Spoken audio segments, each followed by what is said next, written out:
అసలు జార్ఖండ్తో పాటు మహారాష్ట్రకు జరుగుతున్న ఎన్నికల మీద దేశమంతా ఆసక్తి నెలకొన్న పరిస్థితి కనిపిస్తోంది.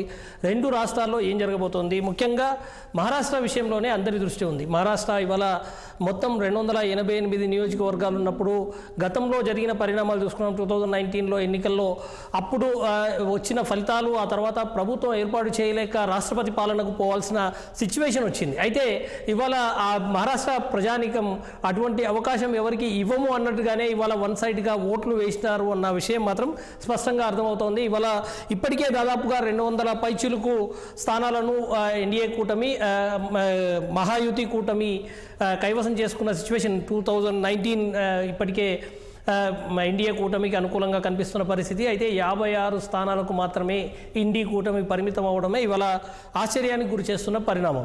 ముఖ్యంగా ఇప్పటి వరకు గతంలో ఇటీవలి కాలంలో జరిగిన పార్లమెంట్ ఎన్నికల్లో కూడా కొంత మెరుగైన ఫలితాలను సాధించిన ఇండీ కూటమి ఇంత పేలవమైన ప్రదర్శన ఎందుకు చేసింది అని చెప్పారంటే స్థానికంగా లోకల్గా ఉన్న ఇంటర్నల్ గొడవలు కావచ్చు, రకరకాల ఇష్యూస్ కావచ్చు అని చెప్పన్న అభిప్రాయం వ్యక్తమవుతుంది. అయితే మరోవైపు జార్ఖండ్కి సంబంధించి చూసుకుంటే జార్ఖండ్లో 81 స్థానాలు ఉంటాయి. 81 స్థానాల్లో ఇవాళ స్పష్టమైన మెజారిటీ దిశగా ఇవాళ ఇండీ కూటమి పోతున్న పరిస్థితి కనిపిస్తుంది. ఇవాళ అప్పుడు గతంలో ఉన్న ముఖ్యమంత్రి గారి మీద, హేమంత్ సోరెన్ మీద ఇప్పటికే కేసులు కావడము, ఆయన జైలుకు పోవడము, ఆ తర్వాత పరిణామాల్లో ఎవరైతే చెంపై సోరెన్ ఉన్నాడో ఆయనను ముఖ్యమంత్రి చేయడం, ఆ తర్వాత ఈ చెంపై సోరెన్ బీజేపీకి షిఫ్ట్ కావడము, ఈ రకరకాల పరిణామాల నేపథ్యంలో ఇవాళ ఇటువంటి పరిణామాల నేపథ్యంలో మొత్తంగా ఎన్డీఏ కూటమి ఏదో కొంత మెరుగైన ఫలితాలు సాధిస్తుంది అని చెప్పి అనుకున్నప్పటికీ అటువంటి సిచ్యువేషన్ ఏమీ కనిపించలేదు. స్పష్టమైన మెజారిటీ దిశగానే ఇండీ కూటమి పయనిస్తున్న పరిస్థితి. జేఎంఎం చాలా స్పష్టమైన లీడ్ని కనిపిస్తోంది. అంటే స్పష్టంగా ఇవాళ మళ్ళీ జార్ఖండ్లో మళ్ళీ జేఎంఎం కూటమి ప్రభుత్వం ఏర్పాటు చేయబోతుంది అన్న విషయం స్పష్టమవుతా ఉంటే, మరోవైపు మహారాష్ట్రలో ఇవాళ ఎన్డీఏ కూటమికి సంబంధించి ప్రభుత్వం రాబోతుంది అన్న స్పష్టమైన సంకేతాలు అయితే వస్తున్న పరిస్థితి. రైట్, ఇదే అంశం మీద మనకు డిబేట్లో జాయిన్ అవుతున్నారు వెంకటరెడ్డి గారు, బీజేపీ సీనియర్ నేత, అదేవిధంగా కర్ణే అరవింద్ గారు, బీఆర్ఎస్ సీనియర్ నేత, శివాజీ గారు, శివసేన తెలంగాణ అధ్యక్షుడు మరి కాసేపట్లో జాయిన్ కాబోతా ఉన్నారు. వెంకటరెడ్డి గారు, ఎట్లా చూడాల్సి ఉంటుంది? బీజేపీకి కొంత మెరుగైన అంటే ఫలితాలుగానే చూడాలి. ఇవాళ హ్యాపీగా ఉన్నారు మీరు. మహారాష్ట్రలో అంటే రెండవ అతిపెద్ద రాష్ట్రంగా చూస్తున్నాం మనం మహారాష్ట్రలో ఇంత పెద్ద మెజారిటీ సాధించడం అన్నది ఎట్లా చూడాల్సి ఉంటుంది? ఒకటి, బలరాం గారు, లైవ్ లో ఉన్న మిత్రులందరూ కూడా నమస్తే. వాస్తవానికి మీరు అన్నట్టుగా ఏంటంటే మహారాష్ట్ర దాంట్లో ముంబై అనేటువంటిది భారత ఆర్థిక రాజధాని కింద మనం లెక్కిస్తూ ఉంటాము. దేశంలో ప్రపంచంలో కూడా గుర్తింపు పొందినటువంటి మహారాష్ట్ర సంస్కృతి, దానికి ఉండేటువంటి ప్రజల మనోభావాలు, చుట్టూ కూడా బాంబే అనేటువంటిది వివిధ రాష్ట్రాల నుంచి వచ్చినటువంటి వాళ్ళంతా కూడా అక్కడ సెటిల్ అయినటువంటి పరిస్థితి. ఆ ప్రాంతంలో ఇవాళ భారతీయ జనతా పార్టీ మోదీ గారి నాయకత్వంలో మరొకసారి విజయ డంక. వాస్తవానికి అది ఎట్లాంటి విజయం అని చెప్పడానికి కూడా ఒక చారిత్రక ఘట్టమనే భారతీయ జనతా పార్టీ భావిస్తున్నది. ఎందుకంటే బలరాం గారు, మామూలుగా 2/3 వంతు మెజారిటీ వస్తేనే అది గొప్ప విషయం కింద మనం చెప్పుకునేటువంటిది. ఇవాళ 3/4 వంతు మెజారిటీ భారతీయ జనతా పార్టీ కూటమికి రావడం అనేటువంటిది ఒక చారిత్రక ఘట్టం అని చెప్పి మేము భావిస్తున్నాం. ఇది ప్రజల తీర్పు. మోదీ గారి పట్ల ప్రజలకు ఉండేటువంటి అభిమానం కానివ్వండి, మోదీ గారి యొక్క ఆర్థిక విధానాలు కానివ్వండి, మోదీ గారి యొక్క సామాజిక స్పృహ కానివ్వండి, అంతర్జాతీయంగా మోదీ గారికి ఉన్నటువంటి కీర్తి ప్రతిష్టలు, వీటన్నిటిని ఇనుమడింపజేసి, ఎందుకంటే ఒక బాంబేని చూస్తే మనకు దేశమంతా అర్థమవుతుంది, ప్రపంచమంతా అర్థమవుతుంది. కాబట్టి అది భారతీయ జనతా పార్టీ ఖాతాలోకి రావడం అనేటువంటిది మామూలుగా కాదు. ఇప్పుడు ఆ కాంగ్రెస్ కూటమికి వచ్చినట్టు ఓట్లు, గతంలో కాంగ్రెస్కి వచ్చిన సీట్లు అనేటివి అవుతున్నాయో అంతకంటే పెద్దగా మించినట్టు కనపడడం లేదు. మేము 220 వైపు దూసుకుపోతున్నటువంటి ఒక సందర్భం. కాబట్టి ఇవాళ మోదీ పట్ల భారత ప్రజలు ఏది చెప్పినప్పుడు కూడా, ఏ రకంగా హర్యానాలో చెప్పారు, అక్కడ పోయింది మొత్తం అని చెప్పినారు. పార్లమెంట్ ఎన్నికల్లో చెప్పారు, రాజ్యాంగాన్ని, రాహుల్ గాంధీ గారి రాజ్యాంగాన్ని దాంట్లో ఎన్ని పేజీలు ఉన్నాయో నాకు తెలియదు, కానీ దాన్ని చూపించడం జరిగినటువంటిది. పార్టీ ఫిరాయింపులు చేసినారు మహారాష్ట్రలో మాటికి. ఇక్కడ తెలంగాణ కాంగ్రెస్ లో జరిగినటువంటి ఎన్నికలు, రేవంత్ రెడ్డి గారు వీళ్ళంతా మాట్లాడుతున్నటువంటి దాన్ని పటాపంచలు చేస్తూ మహారాష్ట్ర ప్రజలు ఇచ్చేటువంటి తీర్పు అనేటువంటిది భవిష్యత్తులో భారతీయ జనతా పార్టీ మీద బాధ్యతలు పెరిగేవి. మరింత ముందుగా మరి వచ్చేటువంటి అనేక ఎన్నికలను కూడా మనం దృష్టిలో పెట్టుకుని తీసుకుపోవాల్సినటువంటి అవసరం ఉందని చెప్పి మేము భావిస్తున్నటువంటి ఒక ఘట్టం ఇది. కాబట్టి సహజంగా అక్కడ ఉండేటువంటి నాయకులు ఎవరైతే ఉన్నారో, భారతీయ జనతా పార్టీ నాయకులు కానివ్వండి, శివసేన షిండే వర్గం కానివ్వండి, లేకపోతే అజిత్ పవార్ ఎన్సీ కానివ్వండి, నేషనల్ కాన్ఫరెన్స్ కానీ, వీళ్ళందరి యొక్క కృషిని అక్కడ తీసుకున్నటువంటి వివిధ పక్కడబందీగా చేసినటువంటి ఎన్నికల క్షేత్రస్థాయిలో చేసినటువంటి ఒక ప్రచారం అనేటువంటిది ప్రజలను యొక్క అభిమానాలను తీసుకోవడానికి సంపాదించుకోవడానికి భారతీయ జనతా పార్టీ కూటమికి ఒక అవకాశం లభించిందని చెప్పి మేము భావిస్తున్నటువంటి ఒక సందర్భం. రైట్. వెంకటరెడ్డి గారు, ఇక్కడ చూసుకుంటే ఒకటి శివసేన కానీ ఎన్సీపీ కానీ ఆ రెండు పార్టీలు చీలిక ఒక రకంగా అవునన్నా కాదన్నా బీజేపీ కారణం అని భావించాల్సి ఉంటుంది. ఇవాళ ఎవరైతే స్థాపించారో వారు ఇద్దరు ఇవాళ ఓనర్షిప్ని క్లెయిమ్ చేస్తున్న సిచ్యువేషన్ కనిపించింది. అయితే సింబల్ మాత్రం ఇటువైపు ఉన్న ఎవరైతే చీలిక వర్గం నేతలు ఉన్నారో వారికి వచ్చేసిన పరిస్థితి. ఇవాళ ఆ రెండు పార్టీలు ఎవరైతే చీలిక వర్గం నేతలుగా ఉన్నారో వారిద్దరూ స్పష్టమైన మెజారిటీ దిశగా వెళ్తూ ఉంటే ఎవరైతే ఓనర్స్గా భావించారో ఎన్సీపీకి కానీ లేకపోతే శివసేనకు కానీ వారిద్దరూ కూడా చతికిల పడిన పరిస్థితి. ఎందుకు ఈ సంకేతాలు, ఎందుకు ఇటువంటి రిజల్ట్ వచ్చి ఉంటాయి? ఒక్కటి బలరాం గారు, కాంగ్రెస్ దేశం మొత్తం మీద భారతీయ జనతా పార్టీ మీద చేస్తున్నటువంటి ఒక విష ప్రచారం ఏంటంటే ఆ రాష్ట్రాల్లో విభజించినారు, ఆ రాష్ట్రాల్లో వేర్పాటు అని రకరకాలుగా ప్రచారం చేస్తూ వస్తున్నటువంటిది గత 4-5 సంవత్సరాలుగా. ఇప్పుడు మీరు అన్నట్టుగా ఏంటంటే అసలు నేషనల్ కాన్ఫరెన్స్ ఎవరు, అసలు శివసేన ఎవరు అనేటువంటి దాన్ని ప్రజలు మంచి రాజముద్ర వేసి పంపించినారు ఇప్పుడు వాస్తవానికి. కాబట్టి ఆనాడు జరిగినటువంటి కొన్ని సంఘటనల వల్ల మోదీ గారి నాయకత్వంలో భారతీయ జనతా పార్టీ వల్లనే దేశాభివృద్ధి, మహారాష్ట్ర అభివృద్ధి జరుగుతుంది అనేటువంటి ఒక ఆకాంక్ష చేత దాంట్లో నుంచి వచ్చినటువంటి వాళ్ళు మా పార్టీకి అనుబంధంగా పనిచేయడం, ప్రభుత్వంలో రావడం అనేటువంటి జరిగిన మాట వాస్తవము. కాబట్టి కాంగ్రెస్ చేసినటువంటి ఒక ప్రచారం ఏదైతే ఉందో ఇది అన్యాయము, అక్రమము, చీల్స్తుంది, ఈడీలు, సిబిఐలు రకరకాల దుష్ప్రచారం అయితే చేసినారో వాటన్నిటికీ పక్కకు తోసి వల్ల మహారాష్ట్ర ప్రజలు ఇదే నిజమైనటువంటి విధానము, మోదీ గారి పద్ధతి, పరిపాలన, సుపరిపాలన అనేటువంటి దానికి ఒక స్టాంప్ వేసి ఇచ్చినటువంటి దాన్ని ఎట్లంటాం మనం, ఇవాళ కాదని ఎట్లంటాము, ప్రజల తీర్పుని మనం గౌరవించవలసిన అవసరం ఉంది.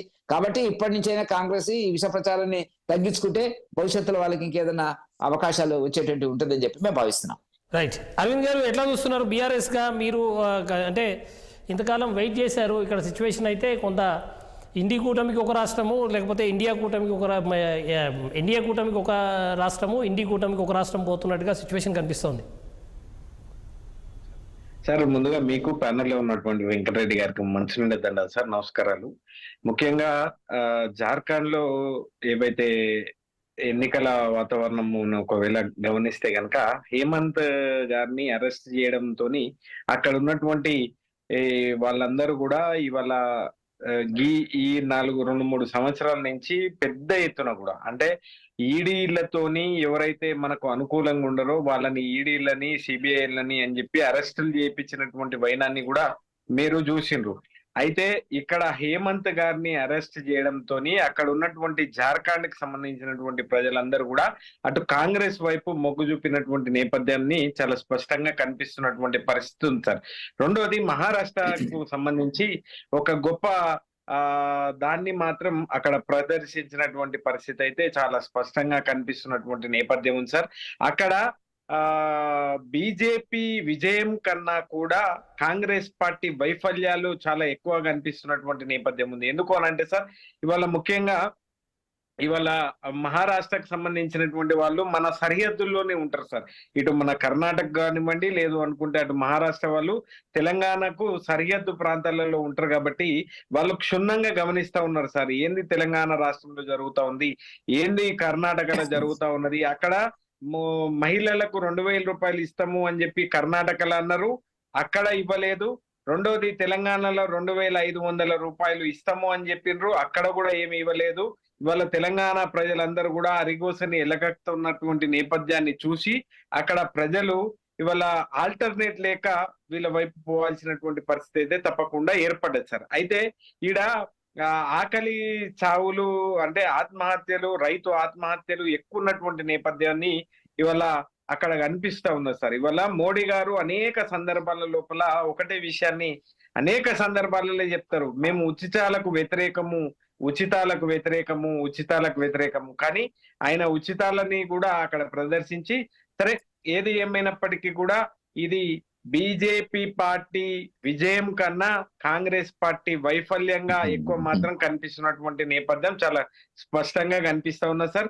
అక్కడ మీరు చూసిండ్రు 2019 ఎన్నికల్లో రాష్ట్రపతి పాలన పెట్టి ఫడ్నవీస్ గారిని, తర్వాత అజిత్ గారిని, ఠాక్రే గారిని ఏ పద్ధతిలో, ఠాక్రే గారు అయితే వాళ్ళకు వ్యతిరేకంగా పోయినటువంటి నేపథ్యం కూడా ఉన్నటువంటి పరిస్థితి ఉంది. కాబట్టి ఇవాళ ముఖ్యమంత్రి ఎవరు అనేటువంటి ఒక ఉత్కంఠ కూడా ఇవాళ మహారాష్ట్ర లోపల ఉన్నటువంటి నేపథ్యం ఉంది సార్. ఎందుకు అనంటే మళ్ళీ షిండే గారు అవుతారా అనేటువంటి ఒక పెద్ద క్వశ్చన్ మార్క్ వస్తా ఉంది. దాంట్లో వాళ్ళు కూడా ఇంకిద్దరు ముగ్గురు మేము కూడా ముందలున్నాము అనేటువంటి దాంట్లో ఇప్పటికే ప్రచారం నిర్వహిస్తున్నటువంటి క్రమం ఉంది.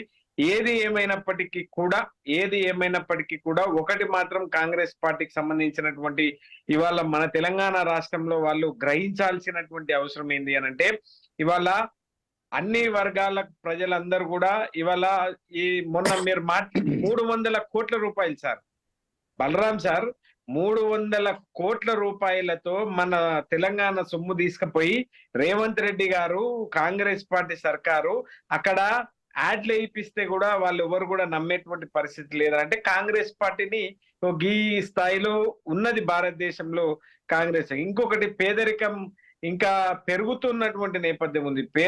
పేదరికాన్ని ఈ 11 సంవత్సరాల నుంచి నరేంద్ర మోడీ గారు అనేక సందర్భాల లోపల నేను ఏదో చేస్తా అని చెప్పి అన్నాడు, ఉచితాలకు వ్యతిరేకం అన్నాడు. కానీ ఇవన్నీ పరిణామాలు మనం ఒకవేళ చూసుకున్నట్ల కనుక దేశంలో ఎక్కడ ఎన్నిక జరిగినా కొన్ని ఇట్లాంటి పోలరైజ్ ఒకవైపు అవుతున్నారు అని అంటే దానికి సంబంధించి రకరకాల కారణాలు ఉంటాయి అనేటువంటి వాదనలు కూడా తప్పకుండా వినిపిస్తా ఉన్నారు బుద్ధిజీవులు, మేధావులందరూ. కాబట్టి పేదరికం మాత్రం నిజంగా కూడా ఈ 11 సంవత్సరాల నుంచి పెరిగినటువంటి నేపథ్యం ఉంది. దీన్ని చూసుకొని ఇప్పటికైనా కూడా అక్కడ రెండో అది ఏంది అని అంటే సార్, ఇప్పుడు మన పక్క రాష్ట్రమైనటువంటి ఆంధ్రప్రదేశ్ ని మీరు ఒకవేళ చూసుకున్నట్లయితే సార్, వాళ్ళు ఏం చేస్తా ఉన్నారు అని అంటే ఇవాళ వైసీపీకి వెళ్ళి టీడీపీలకు ఓట్లేదు సార్. వాళ్ళు పవన్ కళ్యాణ్ గారి జనసేనలకు పోతున్నటువంటి నేపథ్యాన్ని కూడా మీరు చూస్తా ఉన్నారు. కాబట్టి ఇవన్నీ కూడా కాంగ్రెస్ ప్రభుత్వం, మన తెలంగాణ రాష్ట్రంలో కాంగ్రెస్ ప్రభుత్వం ఒక్కటి గ్రహించాలి, మీరు ఇస్తామన్నటువంటి మాటలన్నీ కూడా నీటి మూటలే అని చెప్పి తేలిపోయినాయి. ఇవాళ అది గ్రహించి ఇవాళ తెలివి కల్లా మహారాష్ట్ర ప్రజలందరూ కూడా వేరే రకంగా పోలరైజ్ అయినరు.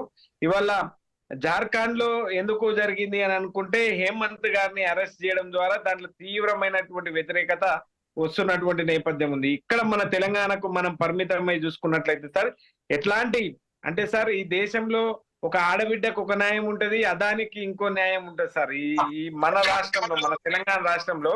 అయితే ఇక్కడ కూడా ఇటు వీళ్ళని అటు వాళ్ళని ఎవరు కూడా తెలంగాణ ప్రజలు నమ్మేటువంటి పరిస్థితిలో అయితే లేరు. మనకు కేసీఆర్ గారు అయితేనే శ్రీరామ రక్ష అనేటువంటి పద్ధతిలా జరుగుతున్నటువంటి పరిణామాలన్నీ గ్రహిస్తే మాత్రం ఆ కోణంలో ఉన్నట్లు కనిపిస్తా ఉన్నాయి సార్. కాంగ్రెస్ పార్టీ చేసిన ప్రయోగాలు ఏం సక్సెస్ కాలేదని చెప్పానంటారు. తెలంగాణ నుంచి ఇచ్చిన అడ్వర్టైజ్మెంట్లు కూడా వర్కౌట్ కాలేదంటారా సార్? ఆయన ఏమని మాట్లాడతాడు అంటే, మన తెలంగాణ వాళ్ళకు హిందీ రాదనుకుంటాడో, మరి తెలంగాణ వాళ్ళు ఆ వార్తలు చదవరు అనుకుంటాడో గాని ఆయన 500 రూపాయల బోనస్ ఇచ్చిన అని చెప్పి బోగస్ మాటలు కూడా అక్కడ పోయి మాట్లాడిన వచ్చినటువంటి ఒక వార్డుకు, ఒక బూత్ కు ఒక ఎమ్మెల్యే ఉన్నటువంటి పరిస్థితి ఉంది సార్. ఎక్కడ మహారాష్ట్రలో కాంగ్రెస్ పార్టీకి సంబంధించినటువంటి వాళ్ళు అయినప్పటికీ కూడా వాళ్ళు వైఫల్యాన్ని ఎందుకు చెందింది అని అంటే, ఇవాళ పక్క రాష్ట్రమైనటువంటి కర్ణాటకలో ఏం జరుగుతా ఉంది, మన పక్క రాష్ట్రమైనటువంటి మనకు ఆనుకునే ఉన్నటువంటి తెలంగాణ రాష్ట్రంలో ఏం జరుగుతా ఉంది అనేటువంటి విషయాన్ని గ్రహించి ఆ ప్రజలు విజ్ఞతతోని ఆలోచన చేసిండ్రు అనేటువంటి విషయం మాత్రం అవగతం అవుతుంది సార్. మళ్ళీ వస్తాను మీ దగ్గరికి. శివాజీ జాయిన్ అయ్యారు తెలంగాణ శివసేన తెలంగాణ అధ్యక్షులు. అయితే ఏక్నాథ్ షిండే వర్గం కనుక కంగ్రాట్స్ చెప్పాల్సిందే శివాజీకి. శివాజీ ఎట్లా చూస్తున్నారు ఈ రిజల్ట్ని మీరు? ఇది ప్రజల విజయంగా భావిస్తున్నాము. ఇది మరాఠా ప్రజలు మరొకసారి చైతన్యవంతులు, వాళ్ళు తెలివి ఎక్కువగా ఉన్నటువంటి వ్యక్తులు, వాళ్ళు హిందూ ధర్మం పట్ల నిలబడే వ్యక్తులు, వాళ్ళ రాష్ట్రీయకు సంబంధించినటువంటి రాష్ట్రాభిమానం ఎక్కువ ఉంటుంది అక్కడ. మనం ఇక్కడ జై తెలంగాణ అని అనుకోవడం చాలా తక్కువ వరకు ఇక్కడ అనుకోవడం. కానీ ఎక్కడ చూసినా కానీ వాళ్ళు నమస్తే, హలో ఇట్లాంటివి కాకుండా జై మహారాష్ట్ర అంటూ ఉంటారు. నేను ఫోన్ చేసినా కానీ నేను జై మహారాష్ట్ర అని నాతో అంటాను, నేను జై తెలంగాణ అంటాను వాళ్ళతో. అంటే అంత ప్రేమ ఉంటుంది వాళ్ళకి, రాష్ట్ర భక్తి అనేది చాలా ఎక్కువగా ఉంటుంది. ఇప్పుడు చూసినటువంటి ఫలితాలు ఏవైతున్నాయో ఇది నిజంగా ఇది ఒక ప్రజల విజయం, ఇది హిందుత్వపు విజయం, ఇది బాలాసాహెబ్ ఠాక్రే గారు కోరుకున్నటువంటి విజయం. ఇది ఛత్రపతి శివాజీ భూమి మీద రావాల్సినటువంటి విజయం. అక్కడ ఒక కామన్ మ్యాన్, సీఎం అంటే చీఫ్ మినిస్టర్ కాదు, సీఎం అంటే ఒక కామన్ మ్యాన్ ఏక్నాథ్ షిండే గారు భారతదేశంలో హిందుత్వపు ఎజెండాని పుచ్చుకొని హిందుత్వపు ఎజెండానే మా ప్రధాన ఎజెండాగా పనిచేస్తున్నటువంటి ఏకైక పార్టీ శివసేన పార్టీ. ఆ దాంట్లో భాగంగానే శివసేన పార్టీ ఈరోజు భారతదేశంలో ఏ రాష్ట్రంలో కూడా ఆవుని రాజమాతగా కానీ రాష్ట్రీయ సంబంధించి ఎక్కడ కూడా గౌరవం ఇవ్వలేదు.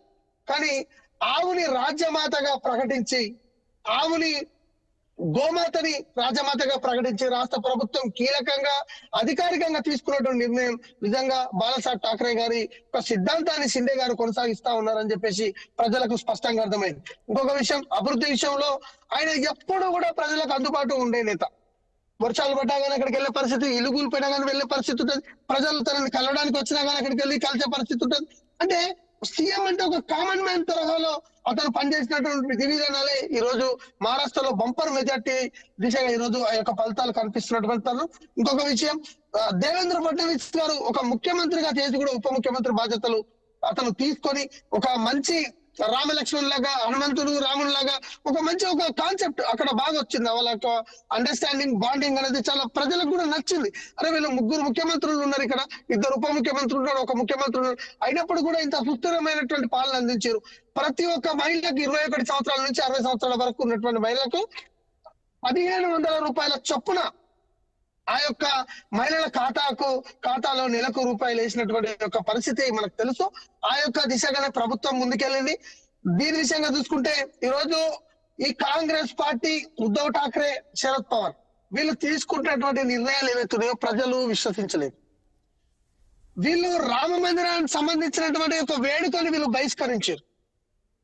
ఆవుని గోమాతగా తీసుకున్నటువంటి నిర్ణయాన్ని వీళ్ళు దాన్ని ఓన్ చేసుకునే ప్రయత్నం చేయలేదు. కాబట్టి ఈ రోజు అక్కడ మనకు కనిపిస్తా ఉన్నది, మరాఠా ప్రజలు ఒక తెలివి కల్లా నిర్ణయం తీసుకున్నారు. మరాఠా ప్రజలు మార్పుని కోరుకోలేదు, ప్రభుత్వం కొనసాగాలని కోరుకున్నారు. మరాఠా ప్రజలు ఏక్నాథ్ షిండే గారిని ముఖ్యమంత్రులు మరొక 5 ఏళ్ళు ఉండాలని చెప్పేసి కోరుకున్నారని చెప్పేసి మనకు చాలా క్లారిటీగా కనిపిస్తా ఉంది. రైట్ శివాజీ, ఇంకొక విషయం మీరు చెప్పాలి. ఇక్కడ ఉద్ధవ్ ఠాక్రేను అంటే గతంలో కూడా ఎవరైతే బాలాసాహెబ్ బాల్ ఠాక్రే గారు ఉన్నప్పుడు ఆయన ఎవరికి తల వంచలేదు. ఆయన నైజం ఒక అంటే ఆ రకమైన స్టేచర్ మెయింటైన్ చేశారు.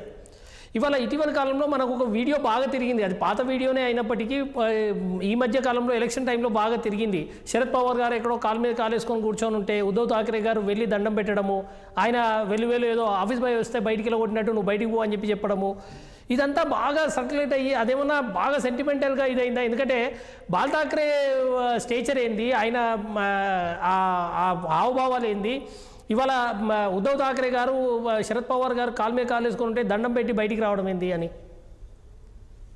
నిజానికి కూడా మహారాష్ట్ర ప్రజలు భారతదేశంలో ఉన్నటువంటి శివ సైనికులు మేమందరం కూడా ఈరోజు బాధపడేది అదొకటే. కాంగ్రెస్ పార్టీకి వ్యతిరేకంగా పుట్టిందే శివసేన పార్టీ. హిందుత్వపు ఐకాన్ గా పనిచేసినటువంటి శివసేన పార్టీ హిందుత్వాన్ని ఎప్పుడు కూడా ఆడిపోసుకొని రాముడు ఉన్నాడా, రాముడు జన్మభూమి ఏడున్నది, రాముడు 10 ఊర్లలో ఉన్నాడు కదా, అయోధ్యలో రామ మందిరం ఎందుకు కట్టాలని చెప్పేసి అనుచిత వ్యాఖ్యలు చేసినటువంటి ఒక పార్టీలతో జత కట్టడం అనేది అది జీర్ణించుకోలేని విషయం. మేము శివసేన పార్టీ కార్యకర్తలమైనప్పటికీ మహారాష్ట్ర ప్రజలు కూడా జీర్ణించుకోలేదు. బాలాసాహెబ్ అంటే మహారాష్ట్ర ప్రతి ఒక్క ప్రజలకు కూడా కనెక్టెడ్. ఆయన ఒక ఛత్రపతి శివాజీ మహారాజ్ తర్వాత మరొక శివాజీ మహారాజ్ లాగా అతను అక్కడ చేసాడు. సీఎం అనేది వాళ్ళకు చాలా చిన్న విషయం. సీఎం కుర్చీ ఎక్కాలని వాళ్ళు ఎప్పుడు కూడా భావించలే ఠాక్రే కుటుంబం. ఈయన సీఎం కుర్చీ కోసం మహారాష్ట్రతో జత కట్టడం అనేది అది పెద్ద చేయరాని తప్పుగా భావించి ఏక్నాథ్ షిండే గారు బయటికి రావడం జరిగింది. ఇంకొకటి, ఎప్పుడైనా మాతృశ్రీకి ఎవరు వచ్చినా మాతృశ్రీకి రావాల్సింది. అది డబ్ల్యూడబ్ల్యూ ఖాళీ వచ్చినా, అది మైకల్ జాన్సన్ వచ్చినా, నరేంద్ర మోడీ గారు వచ్చినా, అటల్ బిహారీ వాజ్పేయి గారు వచ్చినా, లాల్ కృష్ణ అద్వానీ గారు వచ్చినా, ఎవరున్నా ప్రధానమంత్రి అయినా ముఖ్యమంత్రులైనా మాతృశ్రీకి వచ్చి కలిసిపోయే సాంప్రదాయం ఉంటుంది. అంటే మాతృశ్రీ అంటే బాల్ ఠాక్రే గారి ఇల్లు, అక్కడికి వెళ్ళి కలిసే సాంప్రదాయం ఉంటుంది. వీళ్ళు ఎప్పుడైతే కాంగ్రెస్ తోటి జతగట్టిరో, శరద్ పవార్ మాటలలో పడిపోయారు, మాతృశ్రీని వదిలిపెట్టి హోటళ్ల చుట్టూ తిరగడం మొదలుపెట్టారు, కార్యకర్తలు వీళ్ళ చుట్టూ తిరగడం ఆపేశారు. ఫస్ట్ ఆఫ్ ఆల్ వీళ్ళు చేసినటువంటి తప్పు ఏంటంటే కాంగ్రెస్ తోటి పొత్తు పెట్టుకోవడం వీళ్ళు చేసిన తప్పు. అధికారం లేకపోయినప్పటికీ, సీఎం కుర్చీ ఇవ్వకపోయినప్పటికీ అవసరమైతే భారతీయ జనతా పార్టీకి దూరంగా ఉండాల్సిన పరిస్థితి ఉంది. కానీ భారతీయ జనతా పార్టీ పైన కోపంతో వీళ్ళు కాంగ్రెస్ తోటి కలవడం అనేది మహారాష్ట్ర ప్రజలు జీర్ణించుకోలేదు, పార్టీ కార్యకర్తలు జీర్ణించుకోలేదు, పార్టీ ఎమ్మెల్యేలు ఎంపీలు కూడా జీర్ణించుకోలేదు. రైట్. కాబట్టి ఈ పరిస్థితి రావడం జరిగింది. శివాజీ గారు, మీరు ఇంకొక విషయం చెప్పాలి.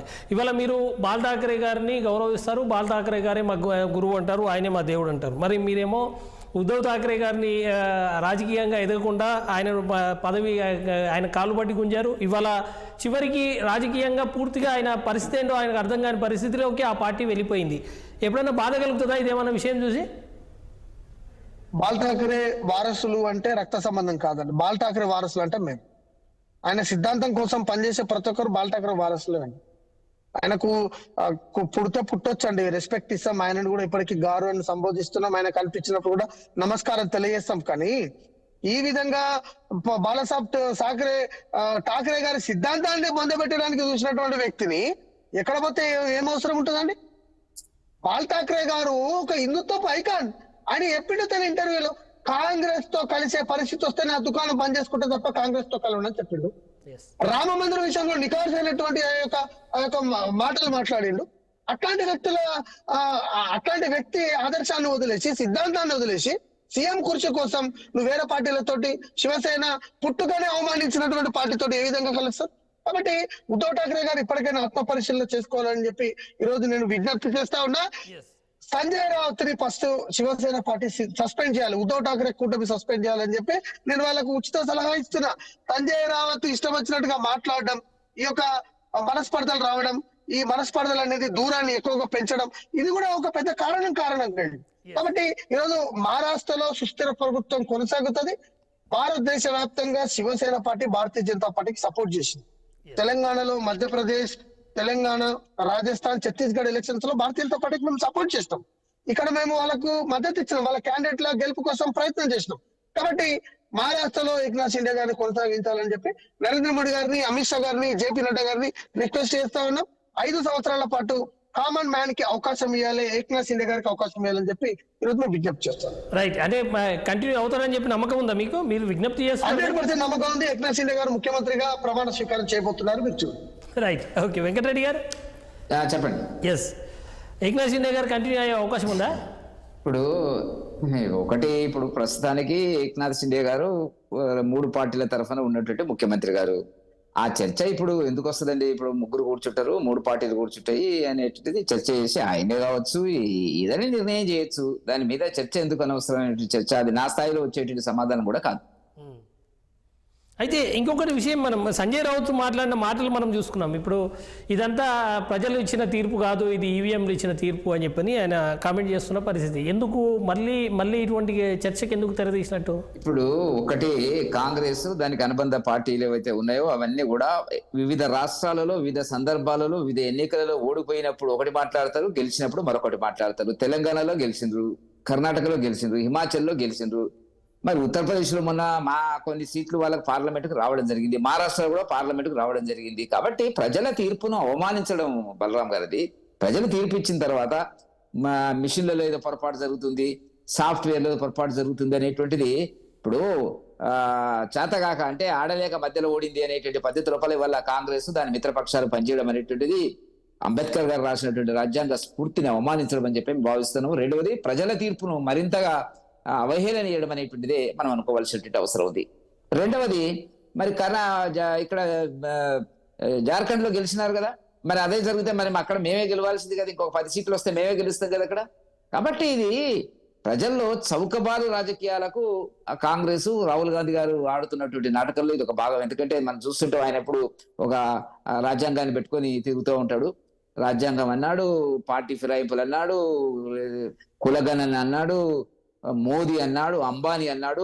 మోదీ అంబానీ యొక్క ప్రభావము ఏ రాష్ట్రంలో అయితే ఉందో, ఏ బాంబే ఆర్థిక సిటీ అంటున్నామో, క్యాపిటల్ సిటీ ఆఫ్ ఎకానమీ అంటున్నామో, అక్కడనే ఈ తీర్పు రావడం అనేటువంటిదని వాళ్ళు ఆలోచించుకోవాలి. రోజు ఉదయం నుంచి సాయంత్రం వరకు మోదీని, అదానిని, అంబానీని 3 జతగట్టి మాట్లాడేటువంటి రాహుల్ గాంధీకి ఇవాళ ఒక తీర్పు మహారాష్ట్ర ప్రజలు అది బంద్ చేయని చెప్పడానికి, అంతా జరుగుతుంటే కూడా నిన్న మొన్న జరిగినటువంటి సంఘటనలు మనం చూసిన తర్వాత గత కొన్నేళ్లుగా అదానీ మోదీ అనేటువంటిది, ఆ తర్వాత అంబానీని కలిపినటువంటి పరిస్థితులు రాహుల్ గాంధీ గారికి ఇచ్చినటువంటి సమాధానం అనేటువంటిది మనం గుర్తుంచుకోవాల్సినటువంటి అవసరం ఉంది. కాబట్టి దేశంలో పారిశ్రామిక రంగాలు, పారిశ్రామికవేత్తలు దేశ అభివృద్ధి కోసం పనిచేస్తుంటారు. వివిధ రకాల వాళ్ళకు సహాయాలు ప్రభుత్వాలు అందిస్తే ఏ ప్రభుత్వం ఉండదు. కాబట్టి తెలంగాణలో ఆదాని రాలేదా, మరి కర్ణాటకలో ఆదాని రాలేదా? కాబట్టి ఈ చేతగాక అంటే ఏమిటి, ప్రజల విశ్వాసాన్ని పొందలేనటువంటి వ్యక్తులు వ్యక్తి కేంద్రంగా, చాలా దౌర్భాగ్యమైనటువంటి పరిస్థితి. రాహుల్ గాంధీ గారు వ్యక్తి కేంద్రంగా, అంబానీ కేంద్రంగా రాజకీయాలు నడిపేటువంటి పరిస్థితి వస్తుంది. ఆయనకు ఓడిచ్చినాడు అసలు మరి నాకు తెలియదు, కానీ మీరు డబ్బు ఉన్నటువంటి ఒకరిద్దరు పారిశ్రామికవేత్తలు తిట్టుకుంటూ పోండి, ప్రజలంతా మాకు ఓటేస్తారు, ఎందుకు జరగలేదండి ఇక్కడ? కాబట్టి నేను చెప్పదలసిన పాయింట్ ఏంటంటే, దేశం సమగ్రంగా సామాజికంగా కీర్తి ప్రతిష్టలతో అభివృద్ధి కోణంలో ప్రపంచవ్యాప్తంగా మోదీ గారి నాయకత్వంలో ఉండేటువంటి నాయకత్వాన్ని ఇవాళ దేశ ప్రజలు మరొకసారి మద్దతు పలికినారని భారతీయ జనతా పార్టీ భావిస్తున్న సందర్భం. Yes sir. అరవింద్ గారు, ఇవాళ అంటే మహారాష్ట్రలో చీలిక వర్గం పార్టీ నేతలే ఇవాళ ఫైనల్గా విజయం సాధిస్తున్న పరిస్థితి.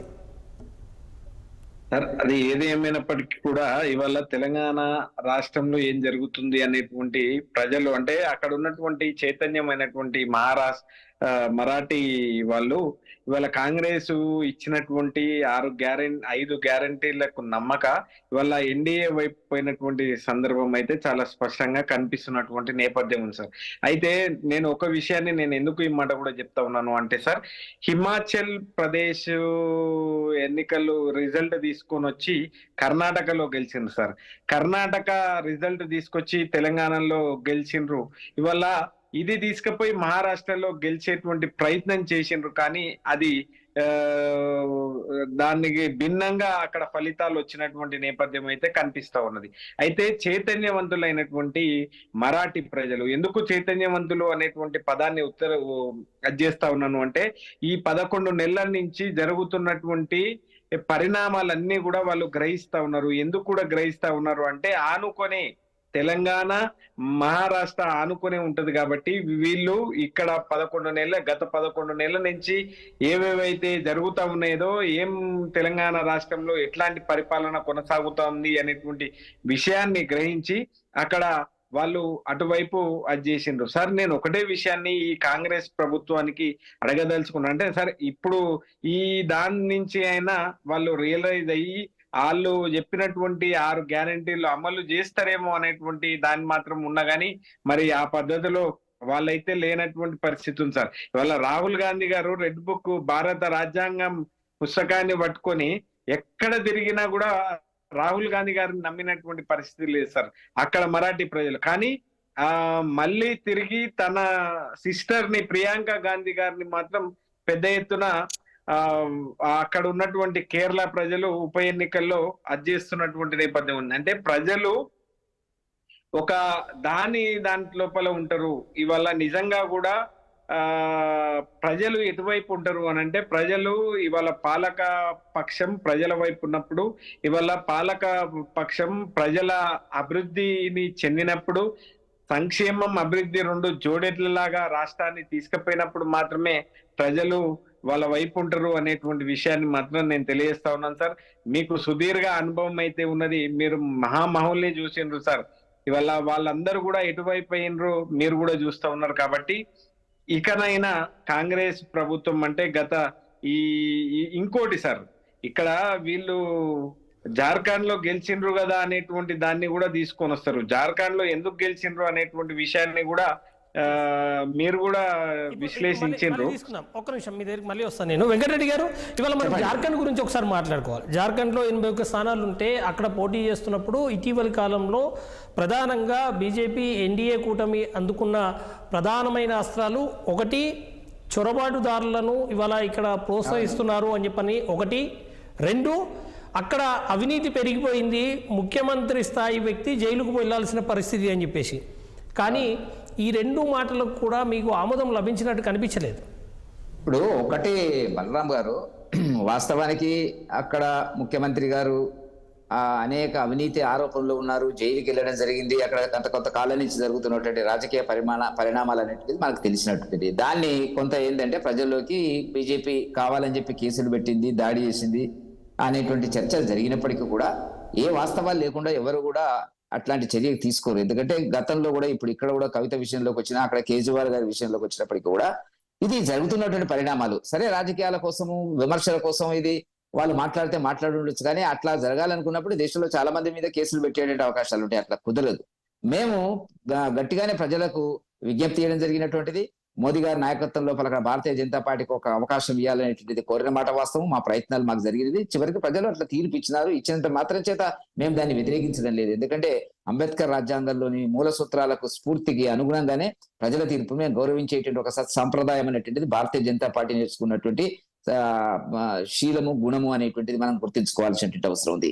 వాళ్ళలాగా మేము మాట్లాడడం లేదు. కాకపోతే ఏంటంటే మేము అంచనా వేసుకుంటాం, ఎందుకు మేము ప్రజల మనలను పొందలేకపోయినాము ఆ స్థాయికి అన్నప్పుడు. గతంలో మాకు 25 సీట్లు ఉన్నాయి బలరాం గారు అక్కడ, ఇవాళ 30-31 అట్లా వస్తున్నట్టుంది. పర్సంటేజ్ ఆఫ్ ఓట్స్ కూడా మనం చివరికి లెక్కిస్తే ఏంది అనేటువంటిది, ఏమైనా తప్పులు ఇంకా విశ్లేషించుకొని చేయవలసినటువంటి అవసరాలు ఇంకా మా ఉంటే భవిష్యత్తులో మా కోణం లోపల భారతీయ జనతా పార్టీ పనిచేస్తున్నటువంటిది.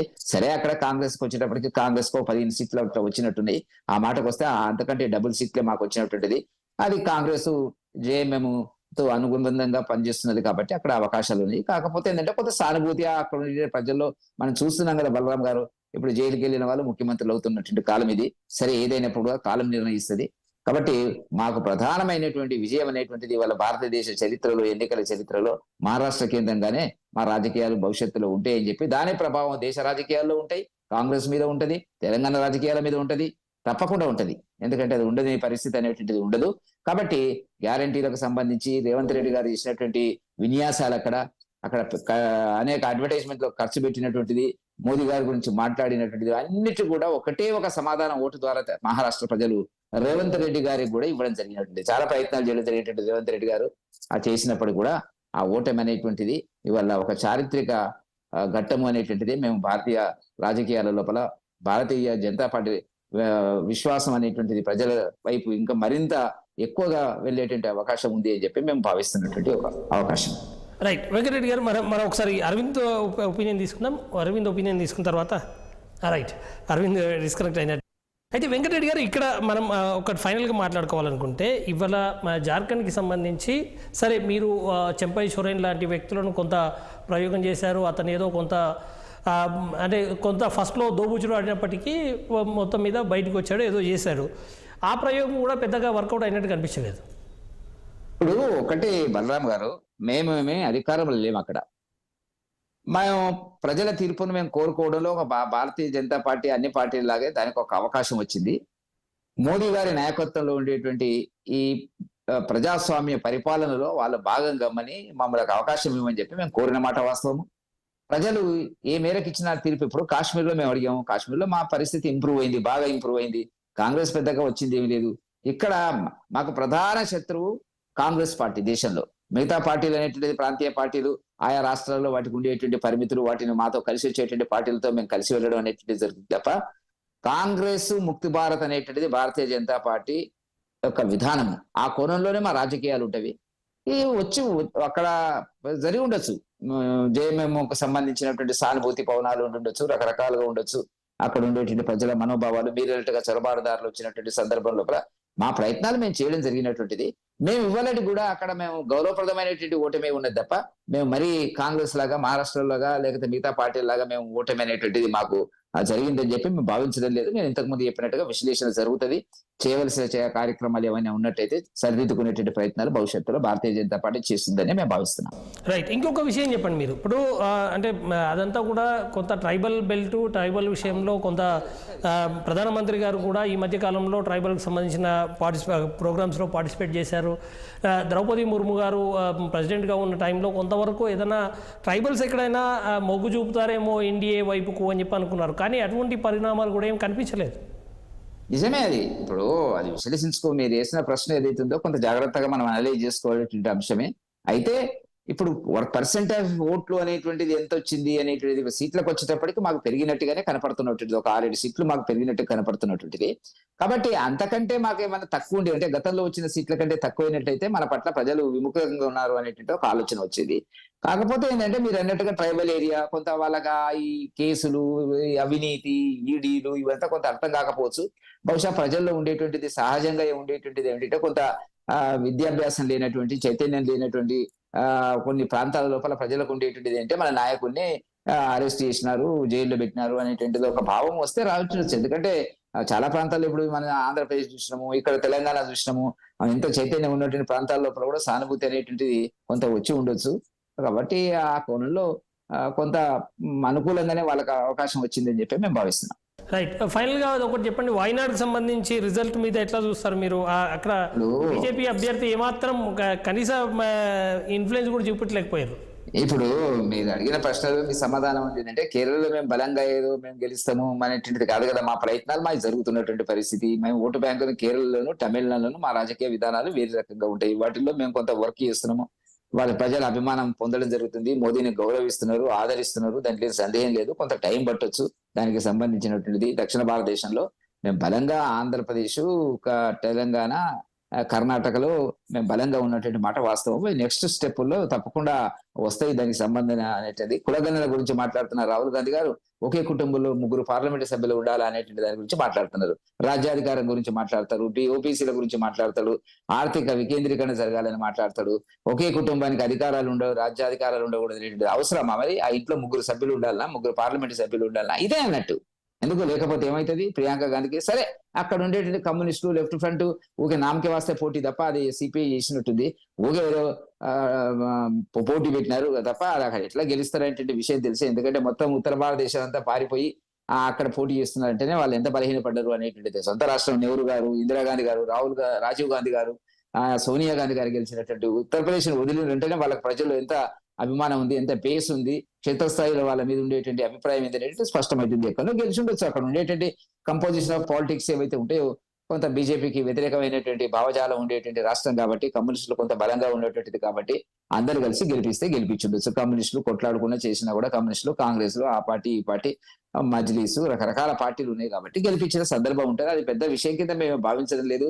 అది మాకు ముందే తెలుసు. సరే, మాకు ఉండే స్థానాలు మాకు ఉంటాయి, మాకు వచ్చే అవకాశాలు మాకు వస్తాయి భవిష్యత్తులో. వెంకటరెడ్డి గారు, యూపీలో ఇవాళ 9 జరిగితే దాదాపు 7 స్పష్టమైన వైపుగా వెళ్తూ ఉంది. యూపీలో అంటే ఇప్పటికే యోగి గారి మీద విపరీతమైన వ్యతిరేకత ఉంది. ఆయనను ఇంకా జనం పంపించేస్తారు, ఆయన సారథ్యంలో పార్టీ గెలవదు అని చెప్పి రకరకాల ప్రచారం జరిగింది. ఇవాళ బై ఎలక్షన్ జరిగితే దాదాపు 9లో 7 స్పష్టమైన మెజారిటీతో ఉన్నట్టున్నారు మీరు. ఇప్పుడు ఒకటే బలరాం గారు, మీరు సీనియర్ జర్నలిస్టు, రాజకీయాలను, భారత రాజకీయాలను చాలా జాగ్రత్తగా ఎప్పటికప్పుడు నిశ్చితంగా విశ్లేషిస్తున్నారు, ఆలోచిస్తున్నారు, విశదీకరిస్తున్నారు. ఒకటి ఏంటంటే మొన్న జరిగినటువంటి పార్లమెంట్ ఎన్నికల్లో మాకు కొంత ఇబ్బంది జరిగిన మాట వాస్తవం. కారణాలు ఏంటి అనేటువంటి దాని కింద మా అంచనాలు మాకున్నటువంటిది. ముఖ్యంగా కొంత దళితులు సంబంధించినటువంటి ఓటు బ్యాంకుల్లో మాకు కొంత నష్టం జరిగింది అనేటువంటిది. దానికి కారణం ఏంటంటే భారతీయ జనతా పార్టీ ఒకవేళ గెలిచినట్టయితే మరి రాజ్యాంగాన్ని మారుస్తుంది, రిజర్వేషన్లు తీసేస్తుంది అనేటువంటిది ఇక్కడ మన ముఖ్యమంత్రి, గౌరవ ముఖ్యమంత్రి రేవంత్ రెడ్డి గారు ఇచ్చినటువంటి ఒక విష ప్రచారం ఏదైతే ఉందో అది ఆ ప్రాంతంలోనూ మహారాష్ట్రలో కొంత జరిగిన మాట వాస్తవం. ఈ 2 ప్రాంతాల లోపల మాకు సీట్లు తగ్గినటువంటి సందర్భం మనకు కనపడుతున్నటువంటిది. ఏమున్నదా 30, 35, 40 సీట్లలో ప్రభావం పడ్డది. మాకు వచ్చిన 242, ఇంకా 30, 32 వస్తే మాకే స్వయంగా మెజారిటీ వచ్చేది. సరే, మేము 400 అంటే 350 అంటే ప్రజలు ఇచ్చిన తీర్పది. కాబట్టి నేను చెప్పదలుచుకున్న పాయింట్ ఏంటంటే అది వాస్తవం కాదు అనేటువంటిది. రిజర్వేషన్ల మీద దాడి పెట్టినటువంటి సందర్భం. రిజర్వేషన్లను మేము ఎందుకంటే అధికారంలో ఉండాలనుకోవాలి. మేము దేశ ప్రజలకు అందరికి సామాజిక ఆర్థిక ఫలితాలు రాకూడదని భారతీయ జనతా పార్టీ భావిస్తుందండి. అట్లా భావించినట్టయితే మేము మురుగు గారిని గత 75 సంవత్సరాలుగా కాంగ్రెస్ చేయనటువంటి ఒక ట్రైబల్ మహిళను మేము రాష్ట్రపతిగా ఎందుకు తీసుకున్నామంటే మా క్యాండిడేట్స్ లేకుంటే చాలా సందర్భాలలో చర్చ వచ్చినటువంటిది. వెంకయ్యనాయుడు గారు, వద్వాని గారు అనే చర్చ వచ్చినప్పుడు కూడా వాళ్ళిద్దరిని పక్కకు పెట్టి అట్టడుగు సామాజిక వర్గాల మహిళను రాష్ట్రపతి చేసినటువంటి సందర్భం మనకు కనపడుతున్నటువంటిది. కాబట్టి మాకు చిత్తశుద్ధి ఉన్నది ఆ అట్టడుగు వర్గాల అభివృద్ధి పట్ల, ట్రైబల్, దళితులు, ఓబీసీల మీద. కాబట్టి వల్ల అది మళ్ళీ తిరిగి రివైవ్ అయింది. మీరు అంటున్నారు ఏంటంటే 9లో 7 మళ్ళీ మీకు వచ్చినటువంటిది చెప్పేటువంటి పరిస్థితి వచ్చినప్పుడు. కాబట్టి ప్రజలు ఎప్పటికప్పుడు జరిగినటువంటి ఒక విష ప్రచారానికి కొంత లోనై కొంత ఓటింగ్ ప్యాటర్న్ లో గతంలో లోక్సభలో ఉండొచ్చు, కానీ అది తిరిగి రివైవ్ అయింది. అది మహారాష్ట్రలో జరిగింది. మాకు 2 ఇంపార్టెంట్. మీరు చెప్పినట్టుగా 9 లోక్సభ మా ఉప ఎన్నికల లోపల 7 మేము లీడింగ్ ఉన్నది అనేటువంటిది సమాచారం ఒకటి.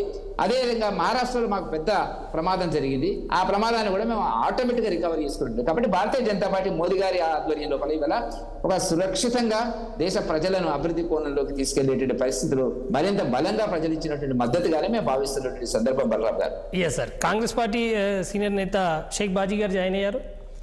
షేక్ బాజీ గారు, ఎట్లా మహావికాస్ అఘాడీ ఇవాళ వికసించినట్టు కనిపించలేదు. ముందుగా మీకు అట్లాగే ప్యానెల్లో ఉన్న మిత్రులందరికీ కూడా నమస్కారం అండి. సార్, యాక్చువల్గా ఇది మహారాష్ట్రలో ఈ ఫలితాలు మాకు నిర్ఘాంతపరిచినాయి. ఎందుకంటే ఏదో మార్జినల్గా అటు ఇటుగా కొంచెం తేడాతోటి ఉంటుంది రిజల్ట్ అనుకున్నాం, కానీ ఇంత మరీ ఘోరంగా దీన్ని మేము పునఃపరిశీలించుకోవాల్సిన అవసరం ఉంది. అట్లాగే మాకు జార్ఖండ్ లో వచ్చిన ఫలితాలు మేము ఆశించినట్టుగానే వచ్చినాయి. జార్ఖండ్ లో ఏదైతే మా కూటమి ఇంతకు ముందు చేసిన అభివృద్ధి కార్యక్రమాలు కానివ్వండి, ప్రజలకు సంక్షేమ కార్యక్రమాలు చేసినవి కానివ్వండి, ఆయన కూడా ప్రజలు నమ్మారు. వాళ్ళు తిరిగి ఏంటంటే ఆ గిరిజన వాళ్ళకి ఇచ్చిన వాళ్ళ సంప్రదాయకంగా వస్తున్న ఆచారాల పట్ల, ఇచ్చిన హామీల పట్ల ప్రజలు విశ్వాసంతో స్పందించారు. మేము చాలా దాని పట్ల మేము హర్షం వ్యక్తం చేస్తా ఉన్నాము. అయితే మహారాష్ట్రలో ఏంటంటే మరి మన రాష్ట్రం నుంచి ఇక్కడ పవన్ కళ్యాణ్ గారు కానివ్వండి, తర్వాత మరి ప్రధానమంత్రి సైతం కూడా అక్కడ ఆయన ప్రచారంలో మళ్ళీ అదే పంధా వాళ్ళు ఏదైతే అనాదిగా పాటిస్తున్న మతతత్వ విష బీజాలని తోటి ప్రచారం చేస్తూ వచ్చారో అదే పంధాన్ని కొనసాగించారు. మరి దాని యొక్క ప్రభావం ఖచ్చితంగా ఉంది అని చెప్పేసి మేము నమ్ముతా ఉన్నాం. ఎస్, అయితే ఇక్కడ ఒక విషయం చెప్పాలి షేక్ బాజీ గారు, కాంగ్రెస్ పార్టీ మెల్లిమెల్లిగా ఏదో కుచించుకుపోతుంది, తగ్గిపోతుంది, మిగతా పార్టీలు ఎదుగుతున్నాయి అనే ఒక భావన కూడా ఇక్కడ ఈ ఎన్నికల రిజల్ట్ ద్వారా కనిపిస్తున్నట్టు కనిపిస్తుంది. కాదండి, యాక్చువల్గా కాంగ్రెస్ పార్టీ దేశవ్యాప్తంగా కనుక పార్లమెంటు సంబంధించిన ఎన్నికల ఫలితాలు కనుక చూస్తే కనుక పార్లమెంట్ దేశ ఎన్నికల్లో ఖచ్చితంగా మేము ముందుకు వెళ్తున్నాము. ఓ పురోభివృద్ధి కనిపిస్తా ఉందండి. గతంలో కంటే కూడా మన జరిగిన జనరల్ ఎలక్షన్ లో మేము పురోభివృద్ధి సాధించాము. అట్లాగే మరి మహారాష్ట్రలో కూడా మరి ప్రజలు పార్లమెంట్ ఎన్నికల్లో మా పార్టీకి మొగ్గు చూపించారు. కాకపోతే దేశంలో మార్పు రావాలని ప్రజలు కోరుకుంటున్నారు. కాకపోతే ఏంటంటే స్థానికంగా రాష్ట్రంలో ఉన్న పరిస్థితులు, స్థానిక పరిస్థితులు బట్టి అసెంబ్లీ ఎన్నికలు ఫలితాలు ఆధారపడి ఉంటాయి. కాబట్టి స్థానికంగా అనేక అంశాలు అక్కడ క్రోడీకరించబడినాయి అని చెప్పేసి మేము అనుకుంటా ఉన్నాము. ఇంకొకటి ఏంటంటే చాలా తీవ్రమైన విషబీజాలని నాటుతూ ప్రచారంలో వీళ్ళందరూ కూడా చేశారు. దాన్ని ఏంటంటే ఒక వర్గం ప్రజలు, కొన్ని రూరల్ ఏరియాస్ ప్రజలు నమ్మటం జరిగింది. అందులో ఎందుకంటే అక్కడ మహారాష్ట్రలో సహజంగానే ప్రభుత్వ వ్యతిరేక పవనాలు తీవ్రంగా ఉన్నాయండి. ఎందుకంటే అవినీతి ఆరోపణలు కానివ్వండి, రైతాంగం పట్ల ప్రభుత్వం చూపిన నిర్లక్ష్యం కానివ్వండి, రైతుల ఆత్మహత్యలు, అప్పులు, అట్లాగే ఏంటంటే మహానగరం ముంబైలో మరి అక్కడ మౌలిక సదుపాయాల్లో ప్రభుత్వం ఫెయిల్ అవటం, అంతేకాకుండా ధార్వాడి ఇష్యూ, శివాజీ విగ్రహం కూలిపోవటం, ఇవన్నీ కూడా ప్రజల్లో ఒక రకమైన అనిశ్చితి కనిపించింది ఎలక్షన్ కి ముందు. మేము అనుకున్నాం ఖచ్చితంగా ఏంటంటే ప్రభుత్వ వ్యతిరేకత చాలా తీవ్రంగా ఉంది, ఈసారి కాంగ్రెస్ పార్టీ గెయిన్ అవుతుంది అని అనుకున్నాము. అట్లాగే ఎగ్జిట్ పోల్స్ లో కూడా ఫలితాలు వేరుగా ఉన్నాయండి. ఎగ్జిట్ పోల్స్ లో కూడా మాకు అట్లాగే ఎన్డీఏకి కూడా ఒక 10-15 సీట్లు వేరియేషనే వచ్చినాయి. కానీ రిజల్ట్స్ చూస్తే మాత్రం చాలా వ్యత్యాసం ఉంది. ఇది ఏంటంటే ఇది ఒక రకంగా ఏంటంటే ఇది దీని మీద పునఃసమీక్షించుకోవాల్సిన ఆవశ్యకత ఎంతైనా ఉందని మేము అనుకుంటున్నాం. Yes, right. వెంకటరెడ్డి గారు ఏదో రెస్పాండ్ అవుతున్నారు. ఇప్పుడు ఒకటండి, కాంగ్రెస్ నేను ఇంతకు ముందు చెప్పినట్టుగా ఆడలేక మధ్యలో ఓడింది అనేటువంటి భావజాలం నుంచి వస్తే భవిష్యత్తులో ఏమైనా వాళ్ళకి అవకాశాలు ఉంటాయేమో అని చెప్పి వాళ్ళు ఆలోచించుకోవాలి. అది నా సలహా ఏం కాదు, కానీ నా అభిప్రాయం అది. నేనేమంటున్నానంటే ఇంత పెద్ద భారీ మెజారిటీతో ఒక చారిత్రక ఘట్టం బీజేపీ కూటమి వల్ల మహారాష్ట్రలో సాధించినటువంటి విజయాలు అసలు మాకు ఒక మామూలుగా మా బీజేపీ కార్యకర్తలకే ఒక ఆశ్చర్యపరిచేటువంటి పరిస్థితులు ఉన్నటువంటి దాన్ని కనీసం ఈ రోజున కనీసం దాన్ని గౌరవించే సాంప్రదాయం కాంగ్రెస్ ఉండవలసినటువంటి అవసరం ఉంది అనేటువంటిది. మతతత్వం అంటున్నారు. ఏ మతతత్వం? దేశంలో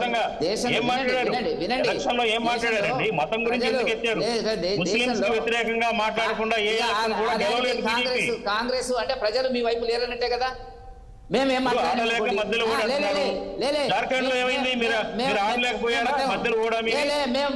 పెర్ఫార్మెన్స్ బాగా పెరిగింది అక్కడ.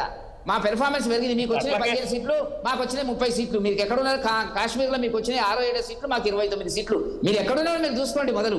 నేను అంటున్నది ఏంటంటే మేము అనుసరిస్తున్నటువంటి మత విధానం కానివ్వండి, మేము ప్రజల్లో తీసుకుపోతున్నటువంటి విధానపరమైన ఆర్థిక సామాజిక నిర్ణయాలు కానివ్వండి, దేశ ప్రజలు అన్ని ప్రాంతాలలో కూడా గౌరవిస్తున్నారు, మద్దతు పలుకుతున్నారు. దాన్ని గుర్తుపెట్టుకోండి. మాటికి మతము, అవునండి, ఒక దేశము, ఒక చట్టము, ఒక పౌరుడు, ఒక ఎన్నిక, తప్పేముందండి? నాకు అర్థం కాదు. ఇప్పుడు మన పిల్లలంతా అమెరికా పోయినారు. కాదండి, మీరు అదే విధానం అయితే మీరు ఎన్నికల ప్రచారంలో మతతత్వాన్ని ఎందుకు మాట్లాడతారు?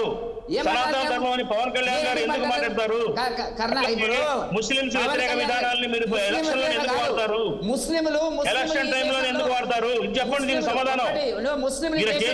ఆగండి, నేను ప్రశ్నిస్తాను. ఆగండి, చెబుతూ నేను వింటాను. మీరు చెప్పింది అని ప్రశ్న వినండి. మీరు చేసిన అభివృద్ధి, దేశానికి మీరు చేస్తున్న సేవ, అట్లాగే మీరు చేయబోతున్నది అది చెప్పుకోండి. ప్రతి ఎలక్షన్ లో కూడా ముస్లింస్ కు సంబంధించిన వ్యతిరేకమైన వాదనలతో ఎందుకు ప్రచారం చేస్తారు? దీనికి సమాధానం చెప్పండి. ముస్లింలు ఈ దేశంలో అందరు ముస్లింలు కాదు, కొన్ని ముస్లిము మత విశ్వాసాల మీద పనిచేసేటువంటి కొన్ని పార్టీలు దేశంలో అనుసరిస్తున్నటువంటి విధానం గురించి మేము చెప్తూ వస్తున్నాం. అంతేగాని దేశంలో అందరూ ఒకటి